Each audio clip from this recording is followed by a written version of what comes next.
Philosophy, Volume 3 by Karl Jaspers, quotes. Philosophy, Volume 3 by Karl Jaspers, completes his trilogy with a focus on metaphysics, particularly the concept of transcendence, and the ways humans engage with it through various forms of metaphysical thinking. Jaspers explores the essence of being, transcendence, and the meaning of existence, delving into complex ideas such as symbolic thinking, the limitations of language, and the human experience of boundaries in knowledge. He examines how metaphysics serves as a bridge to understanding existential questions that lie beyond empirical knowledge, encouraging readers to confront the limitations of objective thinking. This volume underscores Jaspers' belief in philosophy as a personal journey that invites individuals to pursue a deeper connection with the transcendental aspects of existence through thought, experience, and reflection. Quote 1. What it means to be is the unending question of philosophizing. This quote highlights the profound and ceaseless inquiry into the nature of existence. Jaspers emphasizes that the question of being remains open-ended, suggesting that it cannot be definitively answered.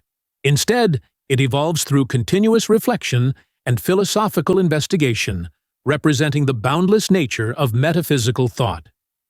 Quote 2. Whenever I try to grasp being qua being, I fail. Here, Jaspers illustrates the inherent difficulty in comprehending being in its purest form.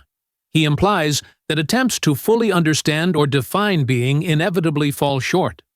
The elusive nature of being reflects the limits of human cognition, leaving us perpetually seeking but never fully grasping its essence. Quote 3. In transcending, I have no objective knowledge of being, as in world orientation, nor do I come to be aware of it as of myself in the elucidation of existence.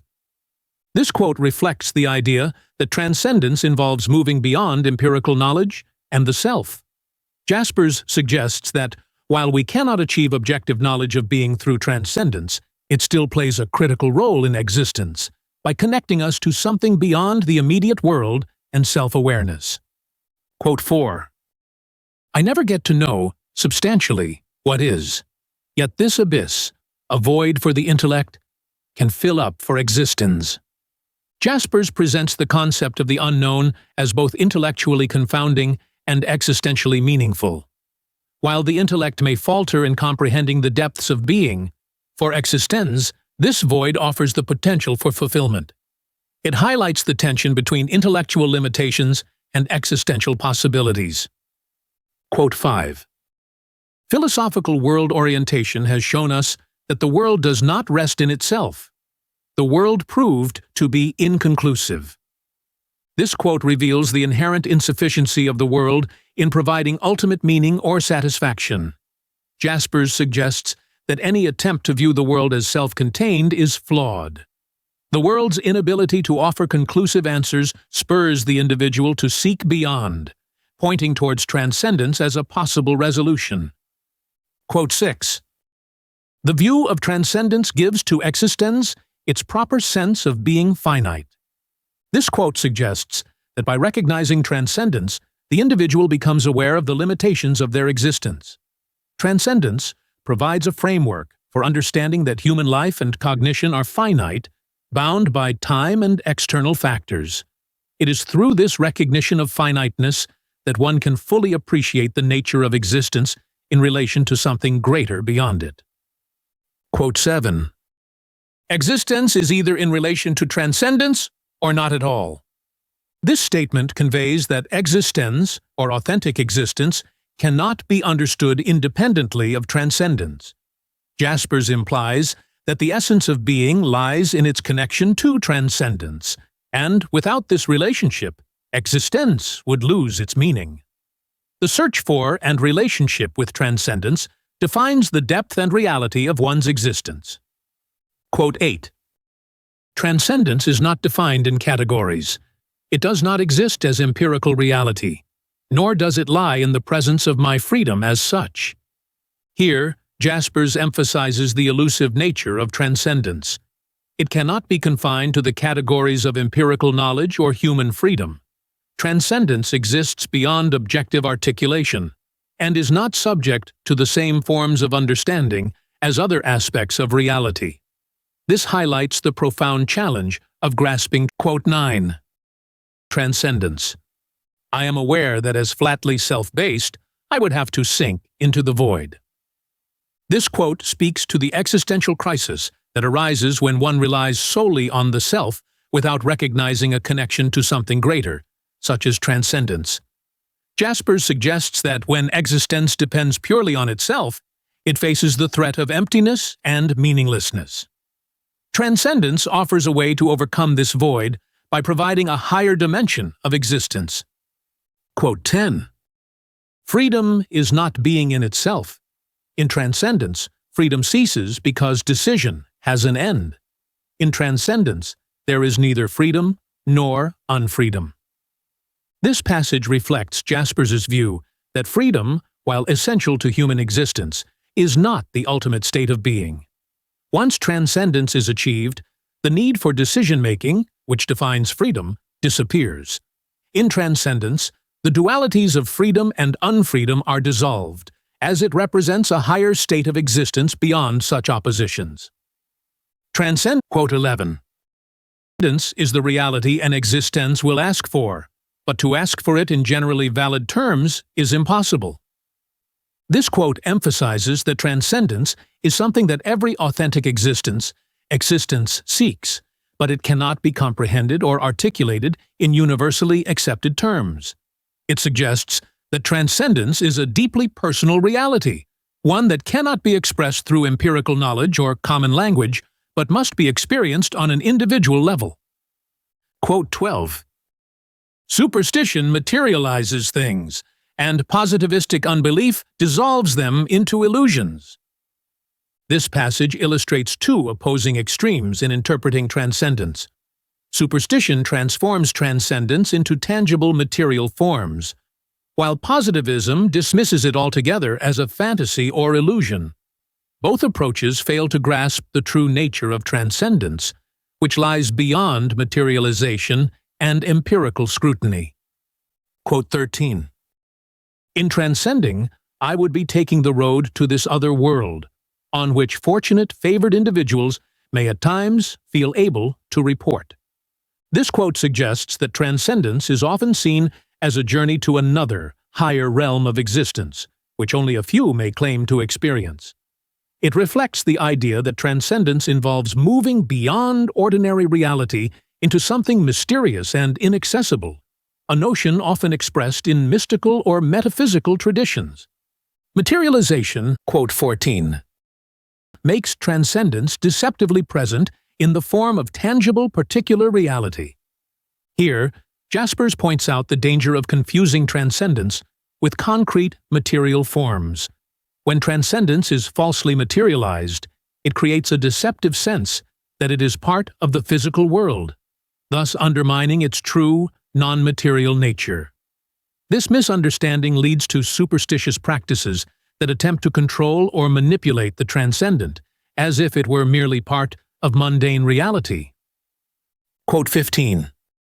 The reality of metaphysical philosophizing stands between the absolutely present reality of transcendence and the empirical reality of historically given metaphysics.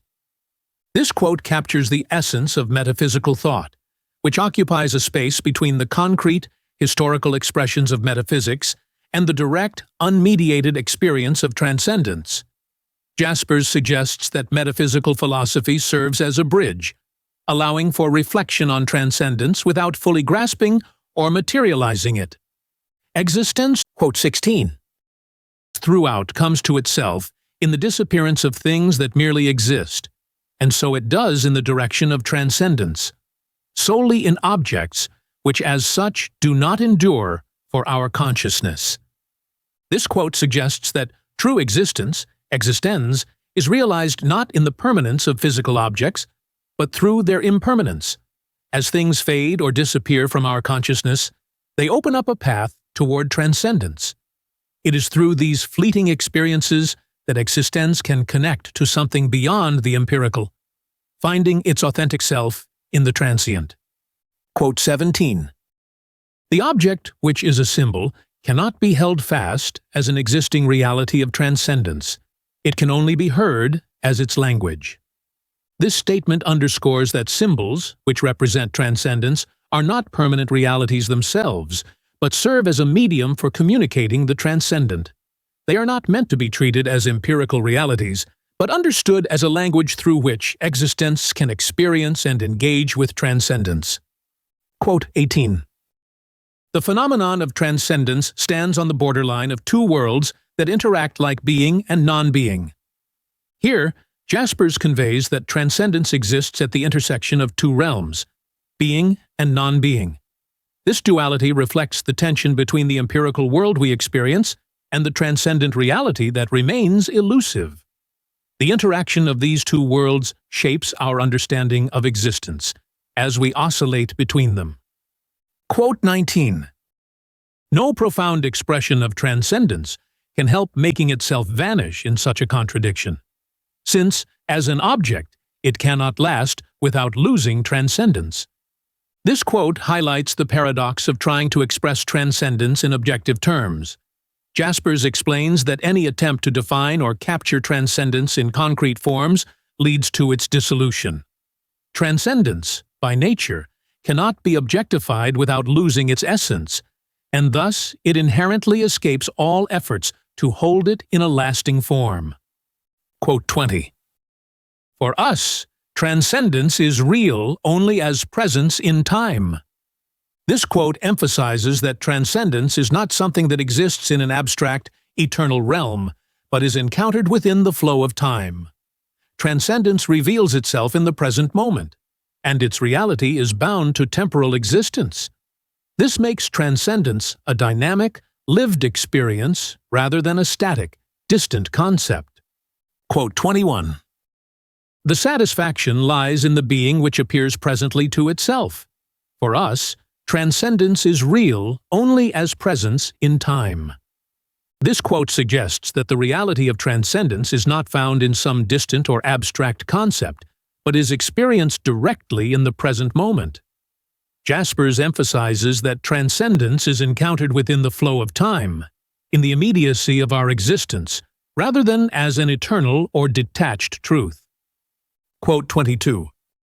Whatever existence experiences as its transcendence will be brought to present lucidity by what it hears from its past. Jaspers indicates that our understanding of transcendence is shaped by the past. Existence connects to transcendence not by inventing something new, but by engaging with the historical experiences and languages of transcendence. This past serves as a medium for making transcendence clear and meaningful in the present. Quote 23. If a stated metaphysics has assumed a general form, I can understand it only if I look through it at the source of the statement. This quote reveals that metaphysical ideas, once expressed in a general or objective form, can only be truly understood by connecting them to their origins. Jaspers asserts that the meaning of metaphysical statements comes from their historical and existential roots, rather than from the abstract formulation itself. Transcendence, quote 24, is more than it is for me. Although it will open to existence alone, existence cannot treat it as its private intrinsic being. This statement reflects the idea that while transcendence is deeply personal and experienced individually, it is not confined to one person's perspective. Transcendence is universal and cannot be reduced to a private or subjective experience. It belongs to something greater than the individual existence. Quote 25. An ontologically conceived generality of transcendent being, valid for everyone, is impossible. Jaspers argues here that transcendence cannot be universally understood or defined in a way that is valid for everyone. The nature of transcendent being resists being framed in general terms applicable to all. Instead, it remains a unique and personal experience that defies universal conception. Quote 26. The general transcendent language is transferable in its historic form, but not universally valid. This quote emphasizes that while the language used to express transcendent truths can be passed down through history, it does not hold universal validity for all individuals or contexts. It suggests that the meaning and significance of such language are tied to specific historical and existential circumstances, making it personally significant rather than universally applicable. Quote 27. To an existing existence transcendent truth is not a timeless extant one, to be comprehended like rational insights.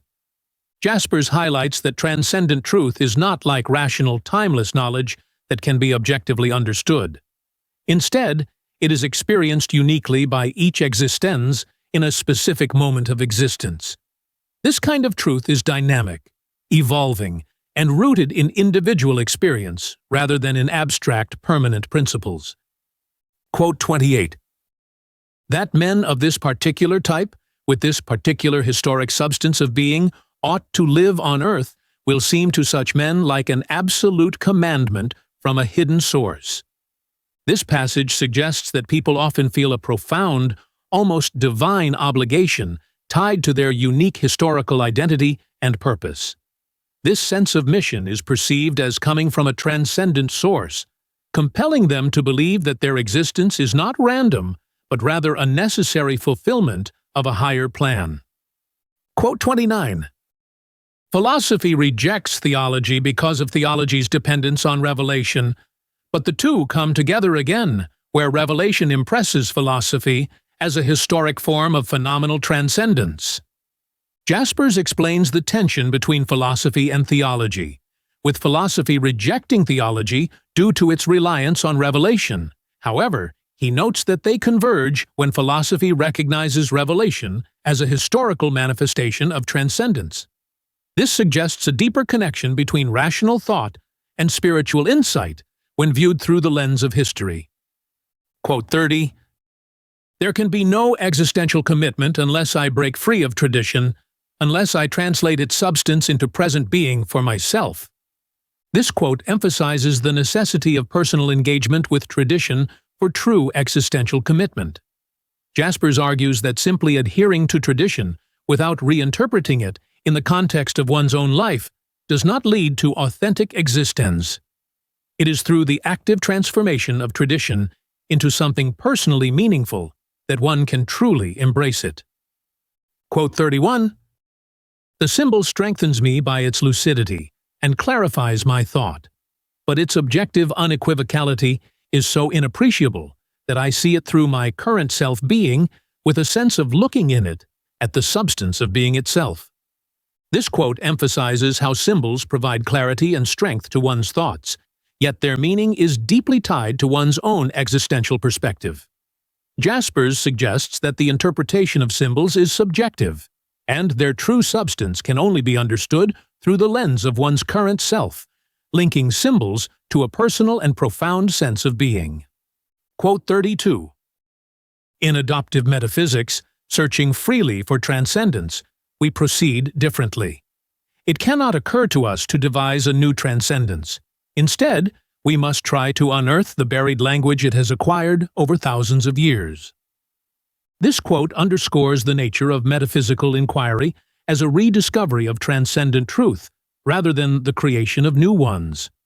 Jaspers points out that the search for transcendence is rooted in engaging with historical and traditional languages of metaphysics, suggesting that truth lies in uncovering and reinterpreting ancient wisdom in the present. Transcendent. Quote 33. This is what envelops us day in, day out, if we respond. Philosophy cannot give metaphysics, but it can awaken it and make it lucid. Jaspers suggests that transcendence is always present, surrounding us continuously, but it requires an active response to become aware of it. Philosophy's role is not to provide metaphysical truth directly, but to help individuals awaken to and understand it more clearly. This highlights philosophy's capacity to illuminate the presence of transcendence in everyday life. Quote 34. Possibility as the medium of mundane knowledge is the insight that what I am thinking of might also be different. Possibility in existential elucidation is an appeal to the freedom of the self. This quote highlights the different roles that possibility plays in both mundane knowledge and existential thought. For Jaspers, in everyday knowledge, possibility reflects the potential for different outcomes or truths, while in existential thought, possibility appeals to one's personal freedom, suggesting that individuals have the power to shape their own being through their choices. Quote 35. The search for transcendence lies in the existential relations to it. Its presence lies in cipher writing. The space for both is held open by formal transcending.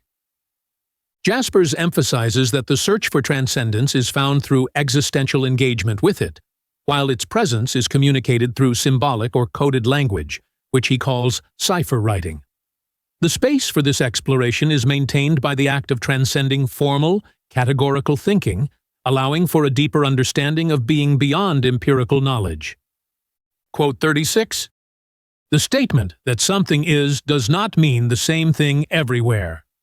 This quote highlights that being is not uniform across all forms of existence. Each form of being is categorized differently, depending on its nature, such as reality, validity, or consciousness.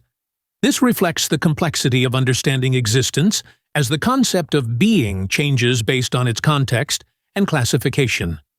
Quote 37. Being has now been dissolved, and its disjointness is the lasting result of immanent thinking. Here, Jaspers suggests that when we dissect the nature of being through immanent thinking, the concept becomes fragmented.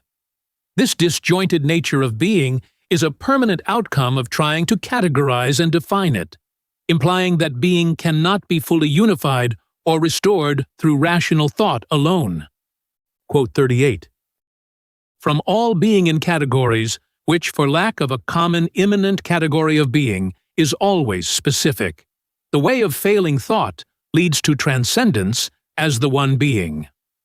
This quote emphasizes that because there is no single category that encompasses all forms of being, our attempts to categorize or define it ultimately fail. This failure drives us toward transcendence, where we seek a unified concept of being beyond the limitations of categories. Quote 39. Thinking as such means that I must inevitably think in categories even of the absolute, of being in itself. But the moment I do so, I have it in mind as a definite object in the world, distinct from other objects. Jaspers reflects on the limitation of thinking, stating that when we try to conceive of the absolute, we inevitably place it into categories. This act reduces the absolute to something finite and distinct, thus losing its true nature as something beyond categorization. Quote 40. I can, therefore, neither conceive this absolute being nor give up trying to conceive it. This quote highlights the paradox of human thought regarding the absolute. While we are unable to fully grasp or conceive it, we are equally unable to stop trying to understand it. This continuous striving to comprehend the incomprehensible defines the human pursuit of transcendence. Quote 41. I may call this above being, if I want to express that every category of being is inadequate to it, and will drag it down to the immanence of a particular. And I may call it non-being, if I want to express that this being lies in no category that means a being. This quote highlights that being transcends categories and definitions. When describing true being, Jaspers acknowledges that it cannot be confined to any particular category. If placed into any specific category, it loses its transcendental quality, making it appropriate to refer to it as either above being or non-being, to indicate its escape from categorical boundaries. Quote 42. I can, therefore, neither conceive this absolute being nor give up trying to conceive it. This being is transcendence, because I cannot grasp it, but must transcend to it in thoughts that are completed when I cannot think them. Jaspers explains the paradoxical nature of absolute being, emphasizing that while it is impossible to fully grasp or define, humans are compelled to continually pursue its understanding. This endless pursuit of transcendence illustrates the human drive to reach beyond thought, even when the goal remains elusive, and cannot be fully articulated. Quote 43. The ultimate transcending step of thought can only be to void itself. I come to think, it is conceivable that there are things which are not conceivable. Here, Jaspers illustrates that the final act of transcending thought is self-negation. He suggests that true transcendence involves recognizing the limits of human cognition and embracing the notion that there may be realities beyond the scope of what can be conceived or comprehended. Quote 44. Transcendence is beyond all form. We ascertain the philosophical idea of God as thinking fails us, and what we grasp in this failure is that there is a deity, not what it is. This quote emphasizes the limitations of human thought in fully understanding transcendence or the divine. While we may realize the existence of a higher power or deity through the failure of rational thinking, we are incapable of comprehending its true nature. The inability to define transcendence gives rise to a deeper awareness of its presence. Quote 45. The thought that transcends to being must really fail me. The alternative is to continue ad infinitum, in what only seems like transcendence, with the procedure I quite rightly follow in regard to things in the world. Jaspers expresses the inevitability of failure when attempting to fully transcend to the essence of being. The alternative, he argues, is an endless search for definitions and answers which, while necessary for understanding the world, does not lead to true transcendence. This perpetual failure underscores the limits of human cognition in the face of the infinite. Quote 46. The thought that transcends to being must really fail me. The alternative is to continue ad infinitum, in what only seems like transcendence, with the procedure I quite rightly follow in regard to things in the world. Wherever I come, to ask anew for a definition of being, and about its ground. This quote expresses the inevitability of failure in the pursuit of understanding absolute being. Jaspers suggests that when our attempts to transcend fail, we revert to the familiar process of continually seeking definitions and explanations in the world, a never-ending search for the ground of being that ultimately does not lead to transcendence. Quote 47. If my transcending turns nothingness for me into the non-being of all definite particular being, it simultaneously makes it a sign of infinite fulfillment in the superabundance above being. Jaspers illustrates the paradox that arises when contemplating nothingness. By transcending particular being, nothingness transforms into a sign of infinite fulfillment, pointing toward something greater than being itself. This connection between non-being and the superabundance above being highlights the complex duality of transcendence and nothingness. Quote 48. Nothingness is either true being or ghastly non-being. This quote encapsulates the dual nature of nothingness in Jaspers' thought. Nothingness can either represent the fulfillment of true being or the horrifying abyss of complete non-existence. This dichotomy reflects the tension between transcendence as a path to enlightenment and as a potential source of existential dread. Quote 49. The only unity of the self lies in duality. It is the intelligible realm to which the unintelligible is not a limit, but its own source. Jaspers suggests that the self can only be understood through its inherent duality. The intelligibility of the self, its capacity for understanding and consciousness, arises from the unintelligible aspects of its existence. This duality is not a limitation, but rather the source of the self's depth and complexity. Quote 50. To conceive transcendence as necessary, I must conceive it in the identity of necessity and chance, once again foundering on an unthinkable identity. Here, Jaspers explores the difficulty of conceiving transcendence as both necessary and contingent. The notion that necessity and chance might be identical creates a paradox that transcends human understanding. This reflects the limitations of thought when grappling with the nature of transcendence. Quote 51. In my transcending, I cannot draw conclusions on any meaning, and I cannot explore being as if it existed in the world. All that I can do is to search for the unthinkable, transcendent being in the identity of meaning and absurdity. This quote expresses the limitation of thought in grasping the meaning of being. Jaspers suggests that the search for transcendent being lies in the intersection of meaning and absurdity, where rational conclusions fail, and only through existential experience can the unthinkable be approached. Quote 52. A transcendence conceived in categories of reality, even as otherness, would in fact be no more than another reality, a second existence to which the categories are transferred. Here, Jaspers reflects on the limitations of trying to conceive transcendence within the categories of reality. Doing so only results in creating another version of reality, rather than truly accessing something beyond existence. Transcendence, to be genuine, cannot be confined to the frameworks of reality. Quote 53. The intellect's failure becomes the awakening of existence. In the extension of time, athwart its endlessness, lies being. This quote highlights how the failure of intellect, particularly in attempting to grasp eternity, leads to a deeper existential awakening.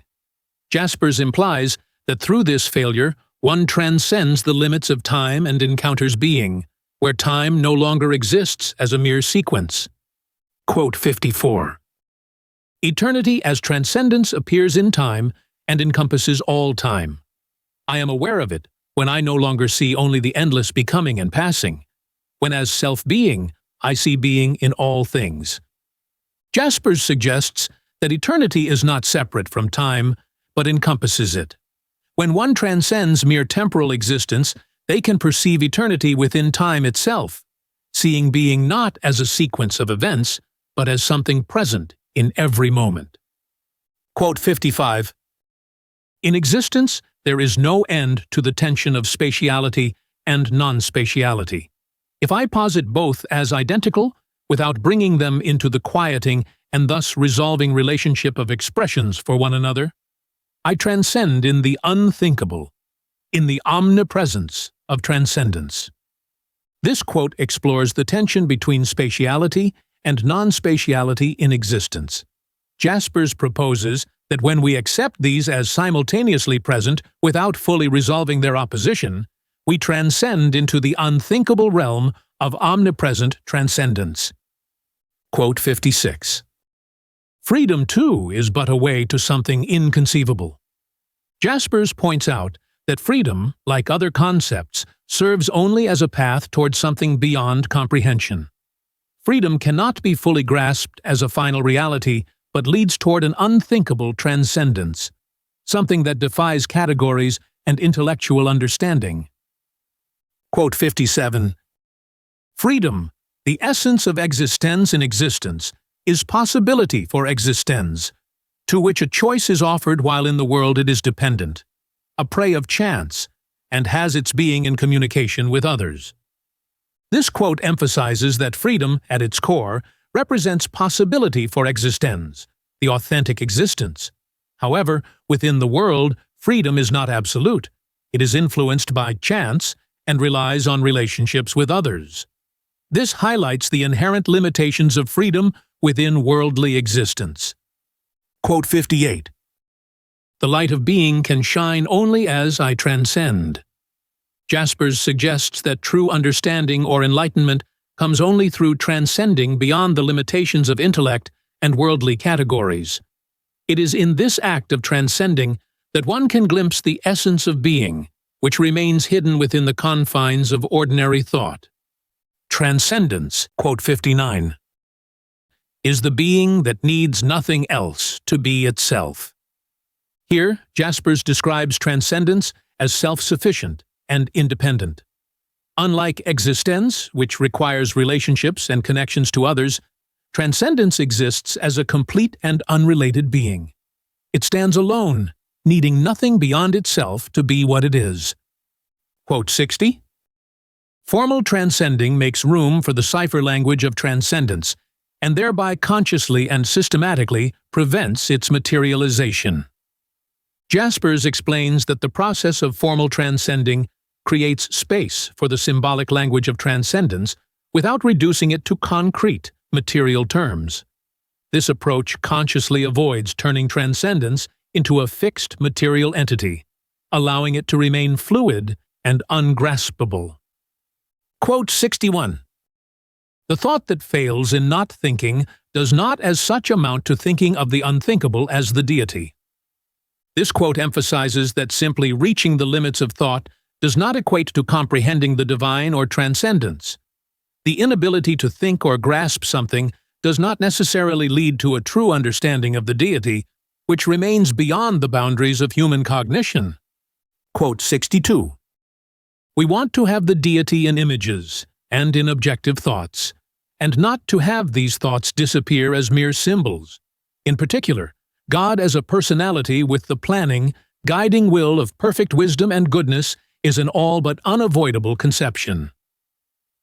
Jaspers observes that human beings tend to conceptualize God in terms of familiar categories, like personality or wisdom. While these images are difficult to avoid, they remain symbols rather than the true essence of the deity, which transcends all human depictions and conceptualizations. Quote 63. The origin is not the first link in a chain of existence, nor is it the whole of existence. The origin does not exist at all. This quote reveals Jaspers' view that the true origin of being is not part of the empirical chain of existence.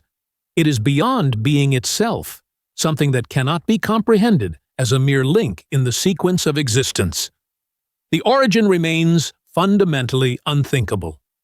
Quote 64. The transcendence that comes to appear in this fashion remains indefinite, incognoscible, and unthinkable, and yet it is present in my thinking in the sense that it is, not what it is. Jaspers highlights the paradox of transcendence. While it is beyond definition and understanding, it still exists in thought as a presence. This being can be acknowledged but never fully known or explained, illustrating the limit of human cognition when approaching transcendence. Transcendence, quote 65, becomes visible in its traces, not as itself, and always ambiguously. This quote suggests that transcendence is not directly observable, but can only be recognized through its indirect effects, or traces. These traces are always ambiguous, leaving room for interpretation, but never offering a clear, definitive understanding of transcendence itself. Quote 66. There is no present transcendence until an existence takes original aim at it in a boundary situation. Then it may be the all-consuming fire or the silence that says everything. This quote suggests that transcendence only becomes real when an individual, in a moment of crisis or boundary situation, actively seeks it. In these moments, transcendence can manifest as something overwhelming or as an all-encompassing silence, depending on the individual's engagement with it. Quote 67. Tied as it is to my own sense of being, transcendence manifests itself in my own attitude toward it. I grasp its being in the inner action that makes me myself. Its hand is offered to me as I take it. Jaspers emphasizes that transcendence is deeply connected to an individual's own sense of existence. How one experiences transcendence depends on their internal actions and openness toward it. It is not forced upon anyone but is offered and must be accepted through personal engagement. Quote 68. Life would not be questionable anymore if I could really live in utter banality, without any translucence of being. This quote highlights that life becomes meaningful and filled with questions when there is a glimpse or experience of being beyond the ordinary. If one lived entirely without any sense of deeper being or transcendence, life might be banal and unquestioned, but it would lack depth and significance. Quote 69. Defiance and surrender make me seek a speculative vindication of transcendence in theodicies, or a reason for my defiance in refuting the theodicies. Jaspers presents the tension between defiance and surrender in the face of existence.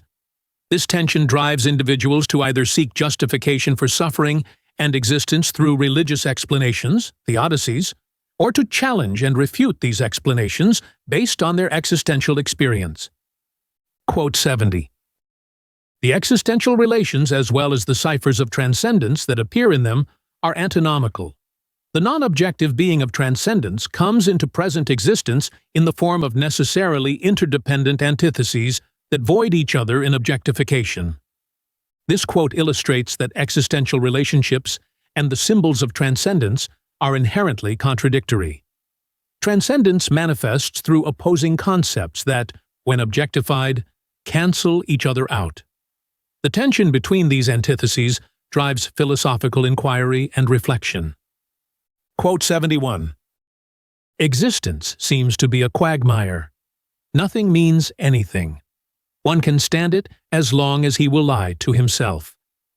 This quote suggests that life can appear meaningless and chaotic unless one deceives oneself to ignore this reality. Jaspers emphasizes that once an individual becomes aware of the lack of inherent meaning, existence becomes difficult to bear without confronting deeper existential truths. Quote 72. Defiance, then, takes the form of the original will to know, the will that makes me explore and question relentlessly and re-examine my answers. Jaspers explains that defiance, instead of leading to despair, can evolve into a relentless pursuit of knowledge. This defiance drives the individual to continue questioning and exploring existence, turning rebellion into a deeper search for truth. Quote 73. The rift in self-being qualifies the pathos of autonomous being proper. In the rift, defiance is an origin of existence, its potential unconditionality. This quote describes how the internal conflict or rift within oneself gives rise to defiance, which is a key origin of existence or authentic existence. This defiance is part of the individual's potential to exist unconditionally, despite the uncertainties and struggles of life. Quote 74. In the vigor of defiance lies the chance of its reversal. Nothing can force this reversal, of course. No insight shows that it is necessary. Jaspers points out that within the strength of defiance lies the potential for it to be reversed into surrender, but this shift cannot be forced or predicted. It happens only when the individual is ready, without any external compulsion or logical necessity. Quote 75. Surrender is a readiness to live, no matter how, to accept life, whatever happens. This quote conveys that surrender, in Jaspers' view, is about accepting life in its entirety, regardless of circumstances. It is an attitude of openness and willingness to live through all experiences, whether joyful or painful, without resistance. Quote 76. I do not relate to transcendence by thinking of it, nor by dealing with it in the sort of action that might be repeated according to rules. I am soaring toward it or declining from it. This quote emphasizes that transcendence is not approached through intellectual thought or routine actions, but through a personal dynamic movement. One either ascends toward it or falls away, indicating that the relationship with transcendence is an existential, lived experience rather than a conceptual or procedural one. Quote 77. In absolute consciousness, I am sure of being, but not of a calmly perfect being that might last in time. Jaspers suggests that in moments of absolute consciousness, one can be certain of their existence but not in a static or permanent way. This being is not timeless or eternal in the sense of remaining fixed, but rather, it is always in flux, subject to change and movement. Quote 78. I am, and I become, the way I judge. Here, Jaspers highlights the importance of self-evaluation.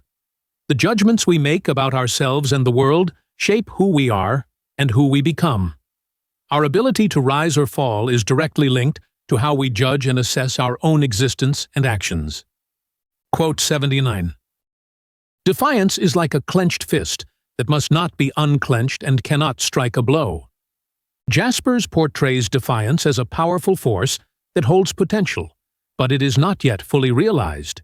It cannot be released prematurely, as it is not meant to destroy or attack, but rather to preserve and build strength for future action and realization. Quote 80.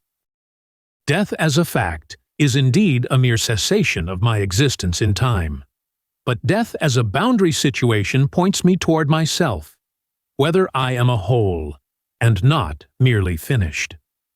This quote suggests that while death marks the end of physical existence, it also serves as a critical moment for self-reflection. It forces one to confront the question of whether they have achieved a sense of wholeness in their being, rather than merely reaching the end of their life. Quote 81. What we hear in the uplift, when all our knowledge deserts us, is a challenge.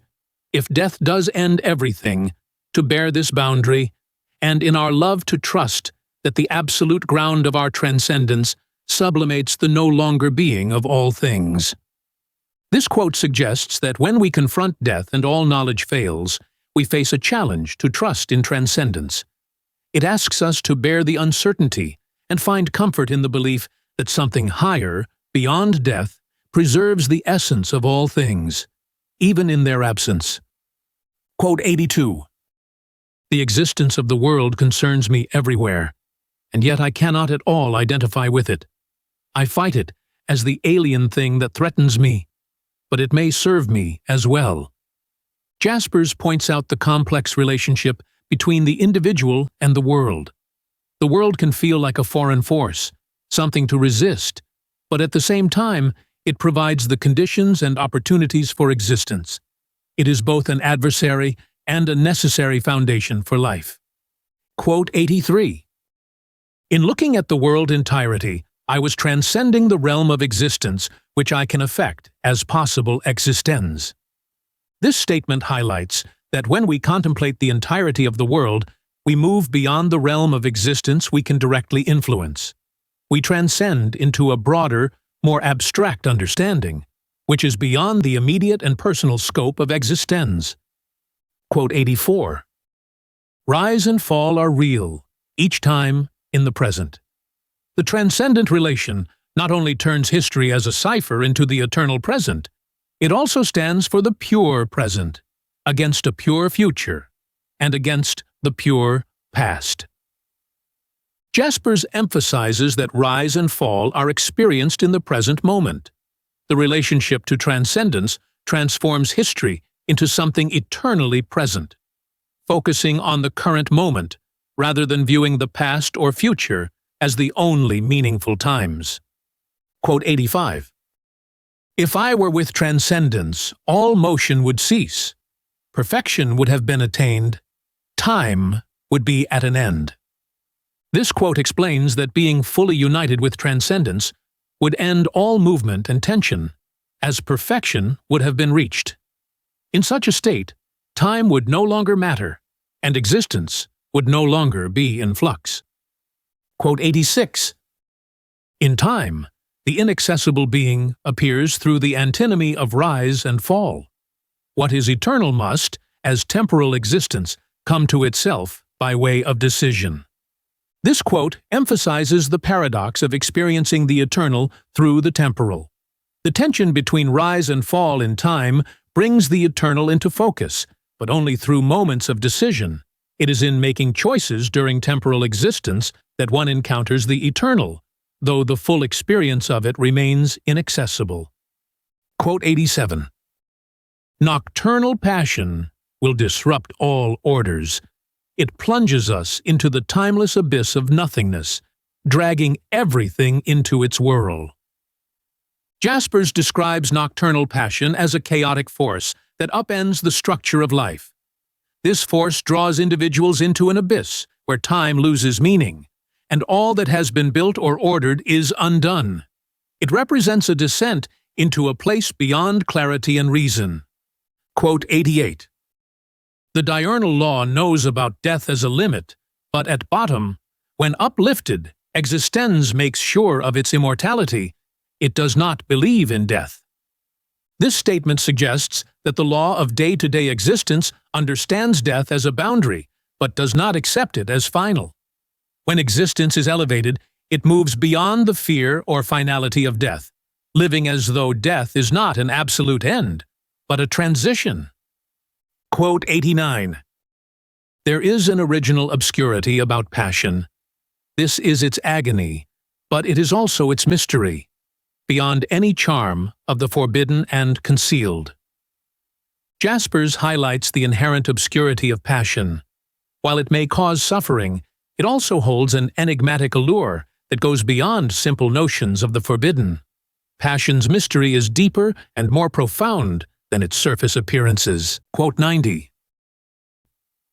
Existence, as such, is guilt-conscious. In diurnal law, guilt lies at the boundary where something else is revealed, the radical question raised by the rejected possibility. This quote suggests that authentic existence is always aware of guilt. Guilt emerges at the boundaries of life, especially when one confronts missed or rejected possibilities. It reflects the inherent tension and responsibility that come with making choices in life. Quote 91. The deity remains the one, but an unfathomable one, whose decrees have meanings we can never understand, and whose ways are never ours.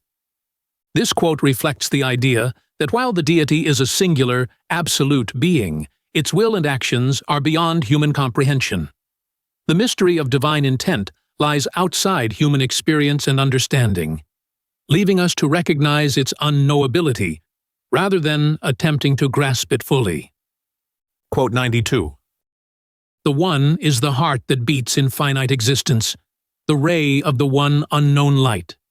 Each man has only his own, which will light up for him in communication. Jaspers suggests that the transcendent one exists within each individual as a unique guiding light. This one is deeply personal and can only be fully realized through communication and engagement with others, revealing itself in the relational process of existence. Quote 93. If I want all, I want nothing. If I experience all, I am diffused in endlessness without coming to be. Here, Jaspers emphasizes that seeking everything at once leads to a lack of true identity or purpose. If one desires or experiences everything indiscriminately, it results in a kind of existential scattering, preventing the individual from finding themselves or becoming whole. Quote 94. Multiplicity is received into the deity itself, so that the antinomy may let us find the uplift to true being. This statement highlights how the contradictions and multiplicity of existence are absorbed into the divine.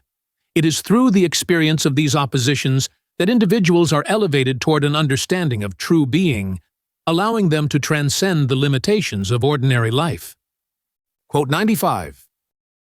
God as himself is not in the world. Prayer is an invasion of the mystery, an importunity which man may dare in his greatest loneliness and need.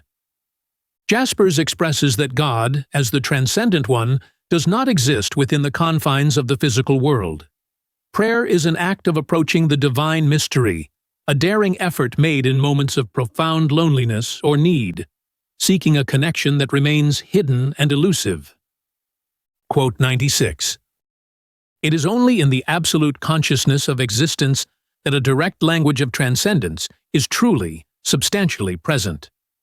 This quote suggests that transcendence can only be directly experienced in moments of absolute consciousness, a state of being where an individual's awareness is heightened. In these rare moments, the language of transcendence becomes fully present and substantial, offering a deeper connection to the metaphysical. Quote 97. What was originally a transcendent language comes to be shared, and as this second language is passed on, it may be replenished by relating back to its source. Jaspers explains that the original transcendent experience, while personal and singular, can be communicated to others through a secondary form of language. This language, though removed from the initial experience, retains its meaning by continually referring back to its transcendent source, allowing it to be shared across time and people. Quote 98. The language of ciphers accosts us in such a way that its meaning cannot be consciously anticipated or entirely comprehended. Here, Jaspers reflects on the nature of ciphers as a mysterious form of communication. their meaning cannot be fully predicted or understood within the confines of regular thought. Instead, ciphers approach individuals in a way that challenges their usual modes of consciousness and understanding. Ciphers, quote 99, are neither objective in the ordinary sense nor subjective in the realm of fantasy. This statement highlights the unique nature of ciphers, which exist between objective reality and subjective imagination. They are not simply external facts, nor are they figments of personal fantasy. Instead, ciphers occupy a space that transcends both, offering a bridge between the real and the symbolic. Quote 100. We call the metaphysical objectivity a cipher because it is the language of transcendence, not transcendence itself. Jaspers explains that a cipher is a symbolic representation of transcendence. It serves as a medium through which transcendence communicates, but it is not the actual essence of transcendence. Ciphers help us access deeper meanings beyond the literal without being the full truth themselves. Quote 101. Experience as living is my existence, as I become aware of it. This quote highlights the importance of personal experience in understanding existence. It emphasizes that existence is not merely a theoretical concept, but something that becomes meaningful as we live through it and gain awareness of it. Quote 102. Our experience of transcendence pales in generalization. It becomes more forthright as it climbs toward the peak of something fulfilled only here and now. Jaspers points out that transcendence loses its depth when reduced to generalized ideas. True transcendence is realized in specific, immediate experiences that occur in the present, allowing for a more genuine encounter with being. Quote 103. A mythical now would content the yearning. What it consists in, precisely despite the full sensory presence of mere empirical reality, is a vitally fulfilled sense of existence. This statement conveys the idea that while empirical reality is necessary, it alone does not satisfy the deep yearning for transcendence. Only when empirical reality is infused with a sense of the mythical and transcendent does existence feel fully alive and meaningful. Quote 104. The cipher is what brings transcendence to mind, without obliging transcendence to become an objective being. Jaspers describes ciphers as tools that evoke the presence of transcendence without reducing it to something objective or definable. They allow us to approach transcendence while maintaining its mystery and elusiveness. Quote 105. The perception of a man's expression is not only a perception on the part of consciousness at large, it is a view of a free being by another free being. Jaspers suggests that when we perceive someone's expression, we are not merely observing an objective phenomenon, but engaging in a deeper recognition of freedom. It is an interaction between two free beings, where the observer perceives not just external traits, but also the essence of the other's freedom and individuality. Quote 106. All things seem to express a being. They seem to speak, in a sense, to have their rank, their peculiar nobility, and their corruptness. This quote highlights the idea that all aspects of existence, from nature to social realities, convey a certain essence or quality. Each thing holds its own nobility or degradation, speaking silently to those who perceive it. This gives every part of existence a symbolic quality, expressing deeper truths. Quote 107. The symbolism that has been created in the echo gives us a grasp on the meaning of the expression. But when we solidify this meaning in a thought, we are engaging in the kind of symbol interpretation that happens along outwardly comparable lines. Jaspers notes that while symbols help us grasp meaning, when we attempt to fix that meaning into rigid thoughts or interpretations, we risk reducing the complexity of the symbol. Symbol interpretation often follows set patterns, but may oversimplify or miss the deeper, fluid essence of what is symbolized. Quote 108. Cognitive interpretation of symbols has an endless, random character that makes it incapable of proof or disproof and destroys it as cognition. This quote emphasizes that interpreting symbols from a purely intellectual or cognitive perspective leads to ambiguity. Without a definitive way to prove or disprove interpretations, the process becomes open-ended, losing its value as true knowledge or understanding. Quote 109. It is foolish to think of being as that which everyone might know. What men have been, what made them sure of transcendence, how transcendence fulfilled them, which reality was the reality for them. All this will never be presently grasped by one individual. Jaspers reflects on the unique nature of being and transcendence, suggesting that no single person can fully grasp the depth of another's experience with transcendence or reality. Each individual's journey is personal and cannot be entirely known or understood by others. Quote 110. I do not know whether I believe, but when I philosophize, I communicate in thought movements that serve as modes of indirect commitment and appeal. Jaspers acknowledges the difficulty of expressing faith as a concrete belief. Instead, through philosophy, one engages in thought processes that indirectly reflect their deeper commitments and beliefs, even if those beliefs are not explicitly defined or understood. Quote 111. Ontology will not let go of us and will not cease, for in us lies an indestructible urge to know, and thus to possess, the essence of all things. This quote highlights the human desire to understand the essence of existence. Jaspers suggests that ontology, the study of being, continues to captivate us because of our deep inherent drive to know and comprehend the ultimate reality behind all things. Quote 112. What are constructions of being in itself, other than pure ciphers? As objects of cognition, they cannot but founder on themselves, since I conceive them in my own existence, whereas being in itself passes the bounds of conceivability in existence.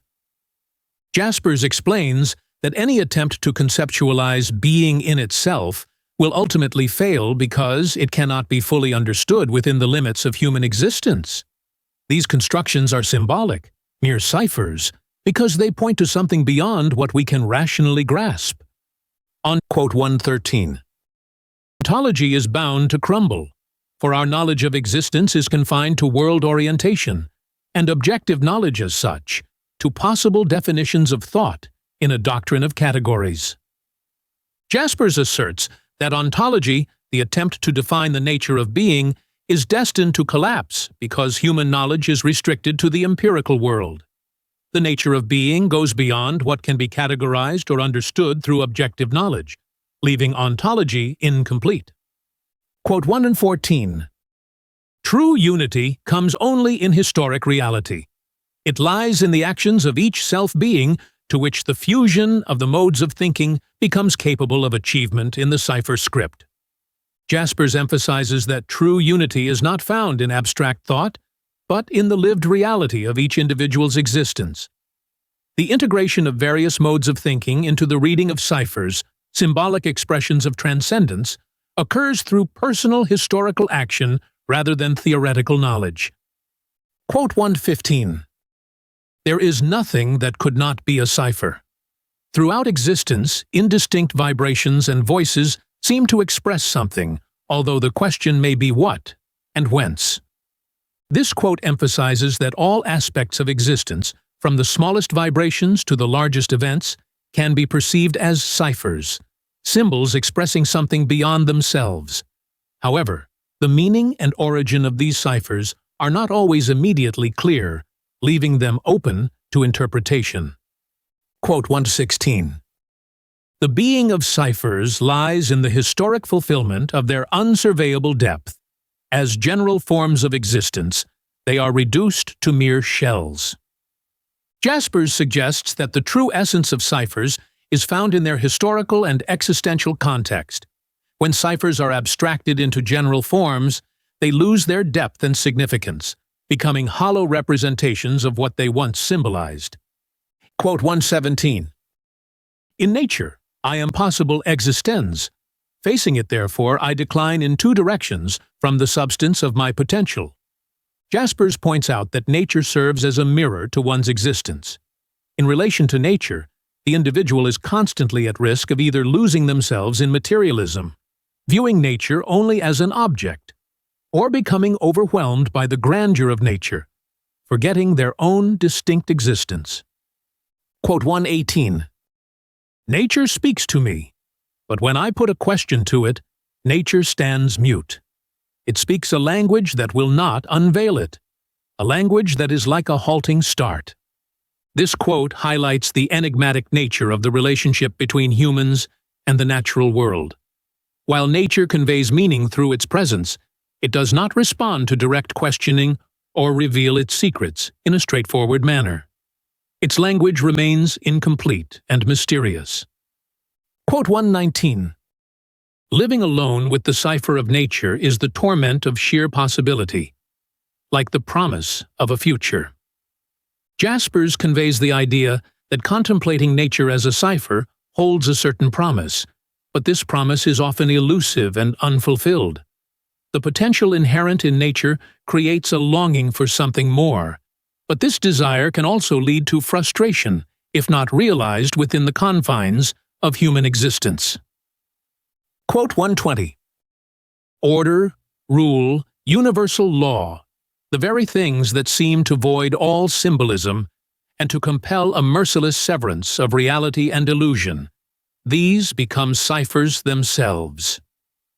Jaspers suggests that even the most objective aspects of existence, such as universal laws and rules, which appear to strip away any symbolic meaning, can themselves be viewed as ciphers. They contain deeper truths about transcendence, offering a way to understand the connection between reality and the unknown beyond it. Quote 121. The accuracy of this order is like a cipher of transcendent truth, and the mystery of its validity, like a reflection of transcendent being. Jaspers highlights that the precision and consistency of the natural order evoke the presence of a transcendent truth. The fact that the universe follows such an orderly structure suggests something beyond the empirical, pointing toward the existence of a deeper, mysterious foundation.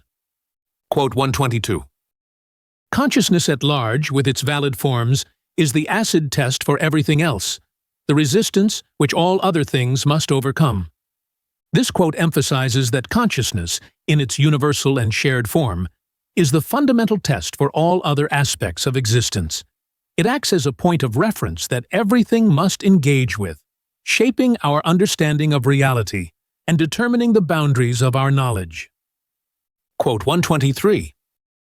The rise of that cipher requires the passionate unconditionality that turns a man's existence into an existenz, at one with its nature and its world.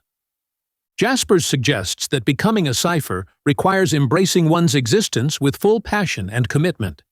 It is through this unconditional engagement with nature and the world that an individual transforms their mere existence into authentic existenz, connecting deeply with the transcendent. Quote 124. Freedom is not an object, but it is the presence of self-being, the only being for which there is a transcendence. Jaspers describes freedom not as a tangible object, but as the manifestation of one's true self-being.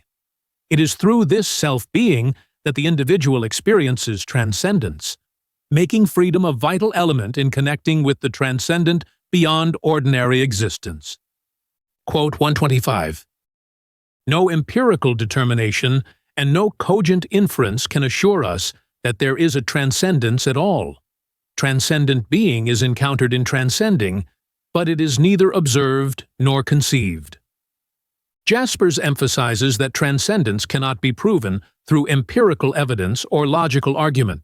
Instead, it is experienced directly through the act of transcending, which is beyond observation or conceptualization. This suggests that transcendence is an existential reality rather than an objective one. Quote 126.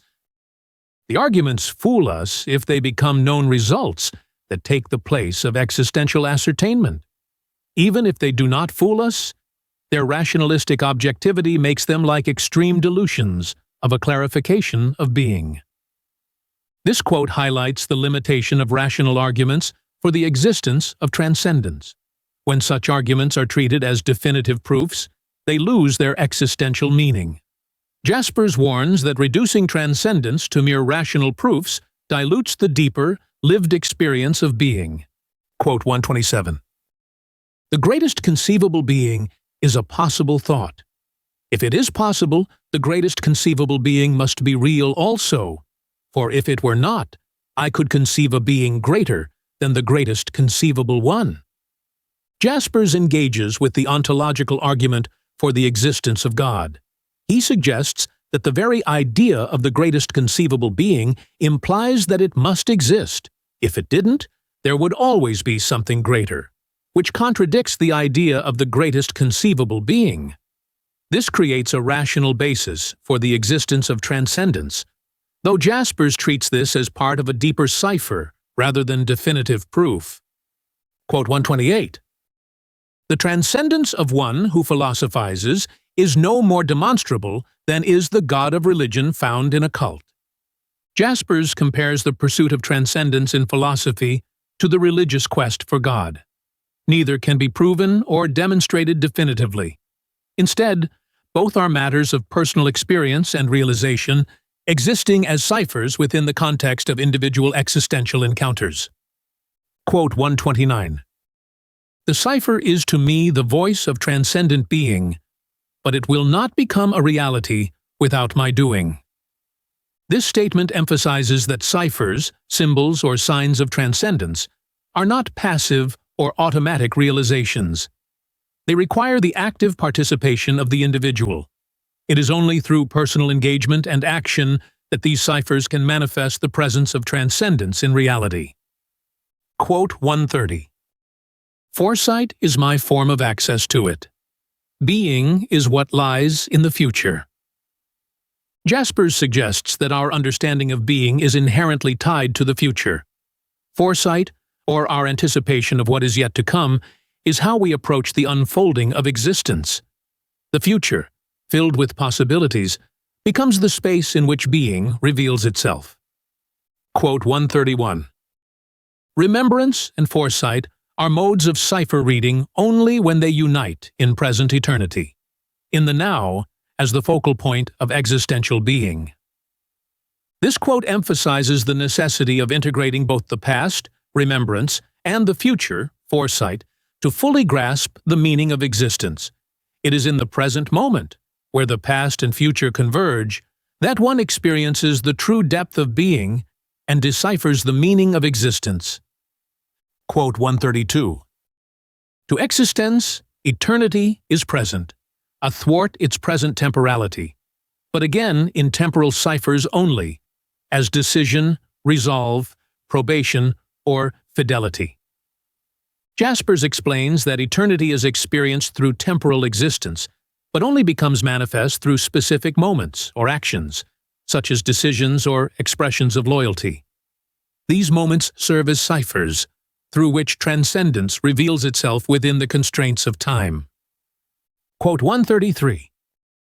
The transcendence in the cipher is the past being that comes toward me from the future, or, differently put, the being I remember as I look ahead.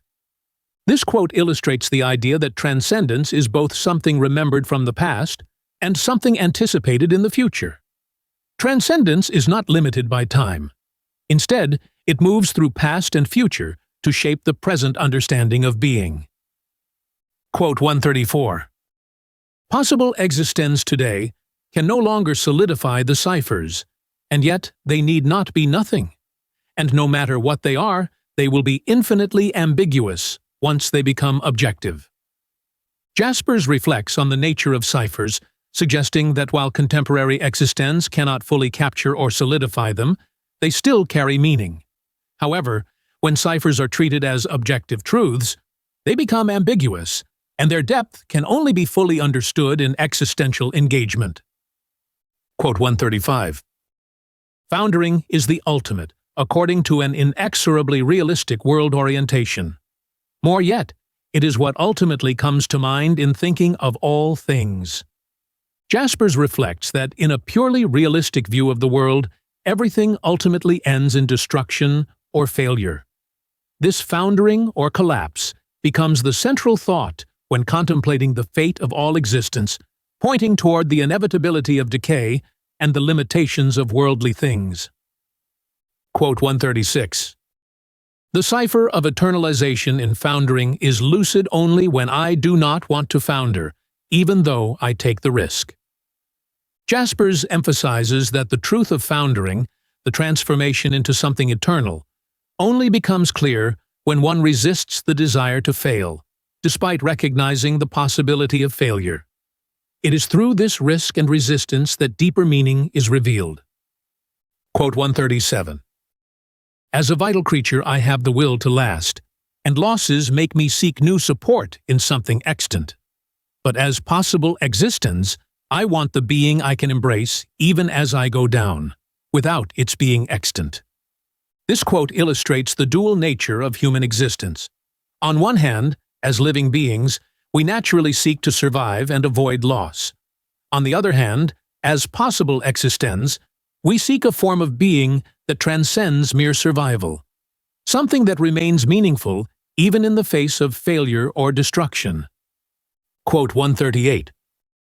Only this true foundering, this unreserved knowledge and open acceptance of it, can become a fulfilled cipher of being.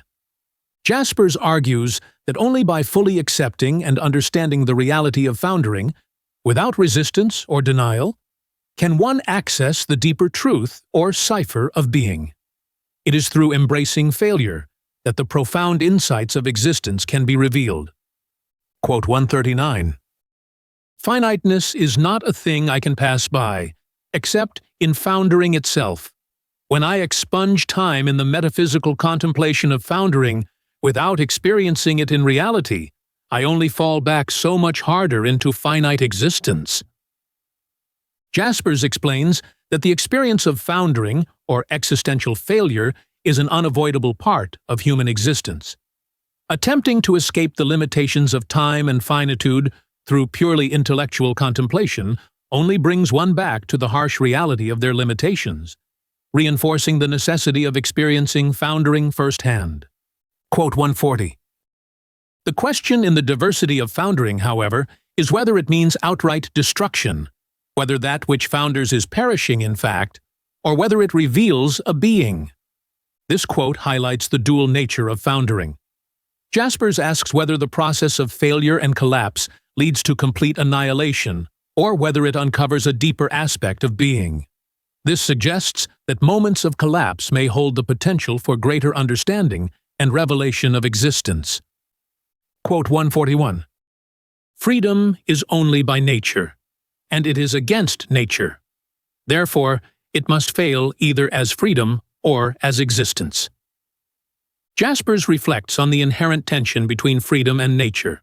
True freedom can only exist in relation to nature, yet it simultaneously opposes nature's constraints. This tension means that freedom inevitably fails, either by being constrained by nature or by pushing beyond its own boundaries, leading to failure. Quote 142. What founders in existential elucidation is the being in itself of existence. Where I am really myself, I am not myself only. Jaspers suggests that in the process of self-realization, existence, one cannot exist as a purely independent being. In truly being oneself, one must acknowledge connections to others and to the world, meaning that the attempt to isolate the self as a completely independent entity inevitably founders. Quote 143. Foundering, which in my existence I merely suffer as though by accident, can now be embraced as intrinsic foundering. Jaspers emphasizes the transformative potential of embracing failure. Instead of viewing foundering as an unfortunate accident, one can accept it as an essential and intrinsic part of existence. By doing so, foundering becomes a path to deeper understanding and fulfillment, rather than something to be avoided.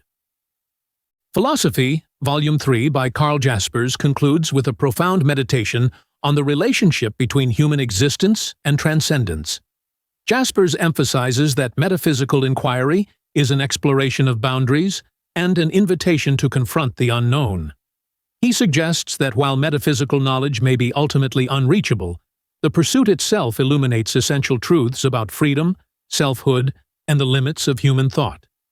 Through this volume, Jaspers reiterates his view that philosophy is not a search for conclusive answers, but a process of deep engagement with life's most profound mysteries, fostering a sense of unity with the greater metaphysical reality.